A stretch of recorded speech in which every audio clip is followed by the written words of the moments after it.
E o general Augusto Heleno deu o alerta. O presidente Jair Bolsonaro corre risco de vida em 2022. Bastam 10 ou 20 segundos de descuido para que eles mudem o cenário político no Brasil. O presidente está cercado por todos os lados, pessoal, e é sobre isso que a gente vai falar no vídeo de hoje. Vamos começar com essa notícia aí. Vejam bem, vocês devem se recordar daquela live em que o presidente apresentou provas a respeito do sistema eleitoral brasileiro. Ele está sendo acusado de propagar fake news através daquele vídeo. Inclusive, já existe o precedente aberto do deputado estadual Francischini, que foi cassado por questionar a confiabilidade das urnas eletrônicas brasileiras. Nada impede que o próximo seja o presidente Jair Bolsonaro, já que existe esse precedente aberto. E a live dele foi muito mais contundente do que o vídeo que possibilitou a cassação do Francischini. Agora eu pergunto a vocês, se nem o presidente da República tem liberdade mais de expressar a sua opinião, quem teria, além dos ministros do STF, ou quem tem as costas quentes? No caso, a esquerda. Disse aqui, o presidente está sendo cercado por todos os lados. Vejam essa outra notícia agora. Explicando aqui para vocês, contextualizando, tá? Já falei isso algumas vezes. O presidente, em uma live, em outra live, não aquela do sistema eletrônico, mostrou uma matéria da Exame que replicava um estudo do The Lancet, a Bíblia da Comunidade Científica Mundial, que dizia, né, através de um estudo, que algumas picadas poderiam baixar as defesas naturais do corpo humano contra o HIV. Picadas para o Xing-Ling. Ele simplesmente mostrou a matéria.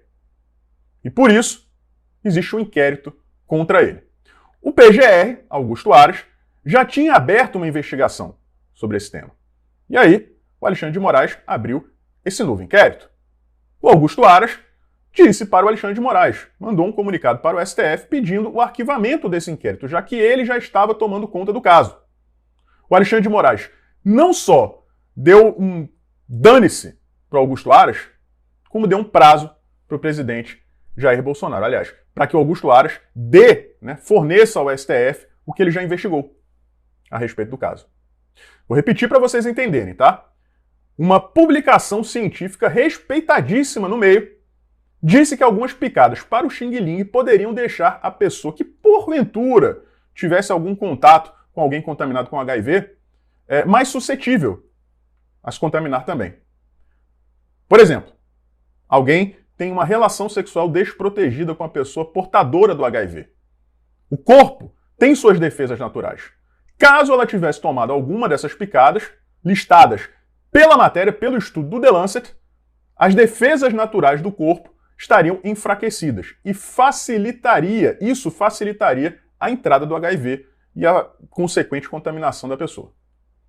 O presidente simplesmente replicou o estudo e por isso está sendo acusado de fake news, por isso existe esse inquérito do Alexandre de Moraes e por isso ele deu esse veto no Augusto Aras e exigiu que ele apresentasse ao STF o que ele já investigou. Para completar o quadro, a gente tem o Barroso decidindo, toda vez que eu leio alguma coisa nesse sentido, ministro do STF decide, eu tenho vontade de vomitar, pessoal, sinceramente, decide que o brasileiro, que saia do país a partir do dia 11 de dezembro e retorne depois, tem que apresentar o passaporte da hipocrisia. Então, vamos supor aqui, eu, por exemplo, já tinha me planejado, já tinha conseguido sair do país, eu vou visitar minha mãe, fora do país, já tinha conseguido viabilizar uma maneira de ir sem ter que tomar picada. Agora, como eu vou viajar no dia 30 de dezembro, quando eu voltar para o Brasil, eu terei que apresentar o passaporte se eu quiser entrar no meu país. No meu país. Entendam bem, o cenário é o seguinte, se o seu destino for um país que não exija o passaporte da hipocrisia, você pode até entrar nesse país. Agora, quando você quiser retornar ao seu país, ao Brasil, você tem que apresentar o passaporte, senão você não pode entrar. Você já viu aquele filme do Tom Hanks, em que ele fica preso? Ele se torna apátrida. Apátrida é o seguinte, ele estava viajando de um país para os Estados Unidos, o país dele. Nesse trajeto, o país dele deixou de existir. Deixou de existir, simplesmente. Se dividiu, né? O país, que tinha lá o passaporte dele, né? Estava escrito, eu sou do país X. Deixou de existir. Então, ele não podia voltar de onde ele tinha vindo, de onde ele tinha vindo, e também não podia entrar nos Estados Unidos. Então ele ficou preso meses num aeroporto nos Estados Unidos. Seria isso que eu acho que aconteceria comigo. Eu sairia do meu país, iria para um país estrangeiro que permitiria a minha entrada sem o passaporte, e depois, para voltar para o Brasil, eu vou ficar preso no aeroporto. Eu não vou poder entrar no Brasil por conta de uma decisão monocrática do Luiz Roberto Barroso, que é inconstitucional. Galera, cansei de dizer isso antes do 7 de setembro, tá? Cansei de dizer isso. Quem estiver duvidando é só procurar os vídeos. Só procurar os vídeos. Eles não vão parar. Eles não vão parar nunca. Nunca que eles vão parar. Se algo não for feito, nós viraremos escravos eternamente do STF, do sistema. Não existe mais liberdade no Brasil. Eu acabei de dar um exemplo para vocês. Se nem o presidente pode exercer seu direito à liberdade de expressão, 2 exemplos aí. A live das urnas eletrônicas e a live que ele replica uma matéria de uma publicação científica. Existem 2 inquéritos abertos contra ele por conta disso. Quem teria liberdade além dos próprios ministros? Ontem, por exemplo, foi divulgado que mais uma ação do Sérgio Cabral deixou, né, o Marcelo Bretas. Acaba de ser enviada pelo STF para a Justiça Estadual aqui do Rio de Janeiro. O detalhe é que o outro acusado se chama Jacó Barata Filho, que é compadre do Gilmar Mendes, relator da ação. O Gilmar Mendes está relatando a ação em que o compadre dele é acusado. Gilmar Mendes é padrinho de casamento da filha do Jacó Barata. Ou seja, não existem regras que se apliquem ao STF, é apenas a própria vontade. No topo de tudo isso, o general Augusto Heleno deu uma declaração dizendo que o presidente corre risco de vida em 2022, porque basta um descuido de 10, 20 segundos para que alguém tome uma atitude à la Adélio Bispo, né, e dessa vez obtenha sucesso. Alguém duvida? Eu já tenho medo disso há anos, pessoal. Desde que aconteceu aquele atentado, eu morro de medo que isso aconteça de novo. Vocês podem perceber que o presidente está sempre agora, quando ele aparece em público, com um casaco. Por quê? Porque tem o colete por baixo. Mas o rosto dele, a cabeça dele, por exemplo, está ali sempre ali, à vista. Gente, a situação é muito grave. A situação é muito grave. Como eu disse aqui no começo do vídeo, ele está sendo atacado por todos os lados e nós não estamos reagindo. O que eles fazem? O que eles tentam fazer através disso? Né?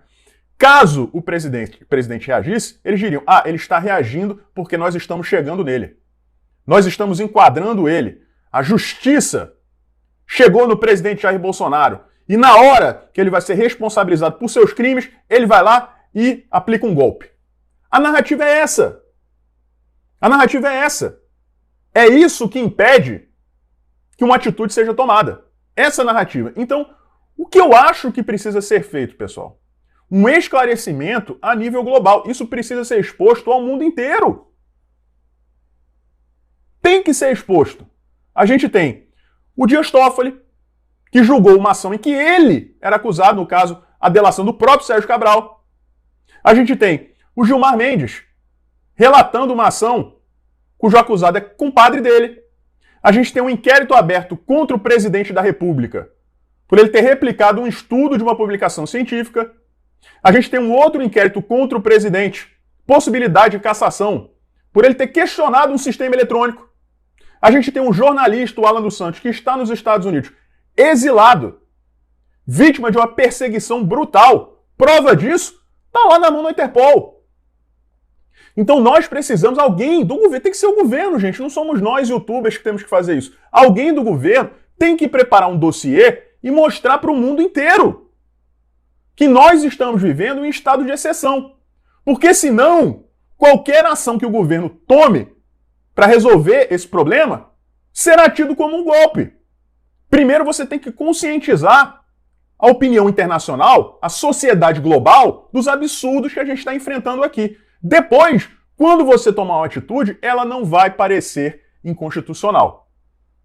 Vai parecer uma correção das inconstitucionalidades que vem se repetindo aqui no país. Então eu faço aqui um pedido de socorro, um apelo ao governo federal. Preparem esse dossiê, conscientizem o resto do mundo do que vocês estão enfrentando aqui no Brasil. Caso contrário, vocês nunca vão poder reagir porque a narrativa está pronta. O presidente está aplicando um golpe porque seria pego pela justiça. É isso, pessoal. Entendo esse vídeo como um desabafo, mas um apelo ao governo para que faça esse trabalho, para que então todos nós possamos agir para corrigir esse problema. Contem comigo sempre. Agora, a gente precisa de ferramentas. Caso contrário, se nem o presidente tem liberdade de expressão, imaginem nós. Mais tarde a gente volta, um forte abraço e a gente se vê por aí.